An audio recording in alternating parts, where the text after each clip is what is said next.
News from Russia is filled with stories of how Putin is using North Korean soldiers on the front line. But this is not the first time Russia has used neighboring states for cannon fodder. Back in World War II, Stalin forced neighboring independent states Tuva and Mongolia to send thousands of soldiers and supplies into the very worst positions on the front line. This shameful episode of coercion was covered up by claiming they were volunteers.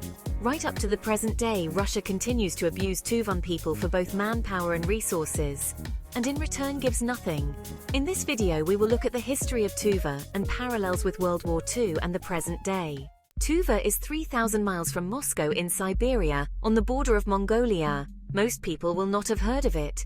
Transport links make this area very difficult to reach. Tuva is spectacular with vast plains and mountains, but also comes bottom as the poorest region in Russia. For hundreds of years, the Tuvan people, like Mongolians, were nomadic herders, living in yurts. They were great hunters and herders with a rich culture. In the 1920s, the Tuvan people achieved independence. Fearing China, they agreed to become a protectorate of the USSR. In August 1921, the first Tuvan delegation visited Moscow to sign a friendship agreement. That must have been quite some journey. In 1929, Stalin inspired a coup d'état overthrowing their leader Kula, a Buddhist Lama. Along with Mongolia and USSR, Tuva was considered one of 3 communist countries in the world. In 1941, with Mongolia taking on Japan, Tuva had no choice but to join the war on Germany in solidarity with the Soviet Union. Donations from the Tuvan budget were liberally transferred to the Kremlin, and soon all the country's gold reserves were gifted to the Soviet Union. Gold mining was Tuva's main modern industry. In 1943, Tuvan volunteers joined the Red Army. Subsequently, outright mobilization was announced. Eventually, at least 8,000 Tuvans fought in Europe. Notably, these Tuvan volunteers were used not only in frontline battles against the Wehrmacht, but also in operations against the OUN-UPA, Ukrainian Insurgent Army. Additionally, the people of Tuva voluntarily raised funds for a squadron of combat aircraft and likewise voluntarily contributed 50,000 horses, 700,000 head of livestock, 50,000 pairs of skis, and their entire gold reserve worth 30 million Soviet rubles to support the Soviet forces. Overnight, Tuva had become a de facto colony. The Tuvan government and parliament, Great Khural, were expected to rubber-stamp decisions sent from Moscow. When the Western Allies' attention was occupied by the final stages of the Second World War in August of 1944, Joseph Stalin convinced Tuva to request membership to the Soviet Union. This request was granted in October the same year.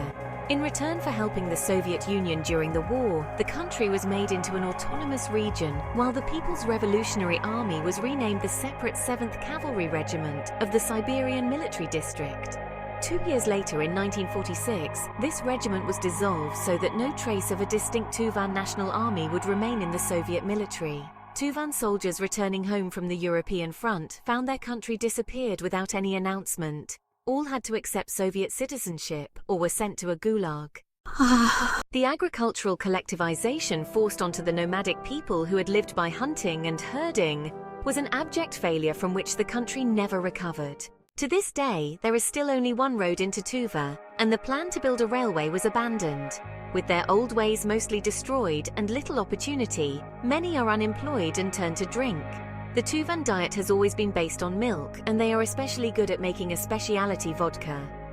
Made from sour mare's milk, it is fermented in tree trunks. The name of the vodka is Araga, and it is cheap and easily available.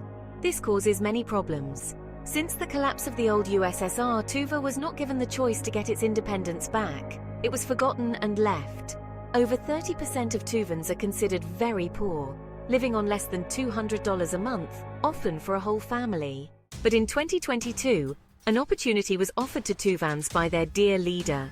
It was promoted as a great chance to earn some money and clear their debts, even take up a 2% mortgage.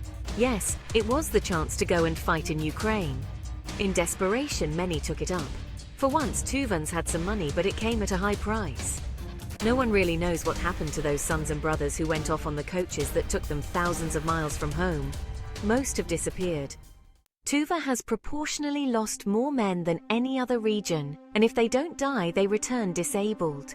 Buddhist funerals take place constantly in the archery practice hall in the capital. Mothers cry about the lies they were told, but no one listens. A tragedy for the people of Tuva. My channel is still new, and I would appreciate you subscribing so that I can bring more news about Russia every day. Thank you for watching.